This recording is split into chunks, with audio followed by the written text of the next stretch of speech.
তার নামে 2015 সনে পতিত স্বৈরাচার সরকারের প্রধানমন্ত্রী আমেরিকার একটা মিথ্যা ঘটনা সাজিয়ে বাংলাদেশে মামলা করেছিল এবং সেই মামলায় একজন বিচারক ওনার অনুপস্থিতিতে ওনাকে 5 বছরের জেল দিয়েছিল। ওনার সঙ্গে জনাব শফিক রহমানও ছিলেন, আরো 2 জন ছিলেন। এবং এই মামলার ঘটনাস্থল আমেরিকায়, সেইটাকে কারসাজি করে বাংলাদেশে ঘটনাস্থল দেখিয়ে সেই মামলা করেছেন এবং জনাব মাহমুদুর রহমান এবং শফিক রহমানকে জেল দিয়েছে 5 বছরে।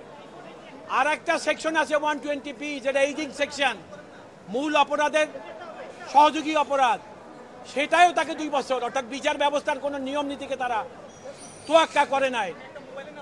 জনাব মাহমুদুর রহমান, তাকে একবার হত্যা করার চেষ্টা করেছিল, জোর করে দেশ থেকে বের করে দিয়েছে। সেই মাহমুদুর রহমান স্বৈরাচার সরকার পতনের পর বাংলাদেশে আসছেন।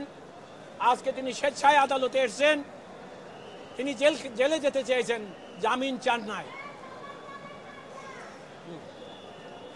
আমরা আদালতের কাছে তার জামিনের প্রার্থনা করি নাই, তাকে জেলে পাঠাবার কথা বলেছি। আর যেহেতু তিনি মন্ত্রী ছিলেন, তাকে যেন প্রথম শ্রেণীর মর্যাদা দেওয়া হয়। জনাব মাহমুদুর রহমান জেলে গেছেন, উনি আপিল করবেন, তারপর জেল থেকে বেরিয়ে আসবেন। সেটাই আমাদের প্রত্যাশা দ্রুততম সময়ের মধ্যে।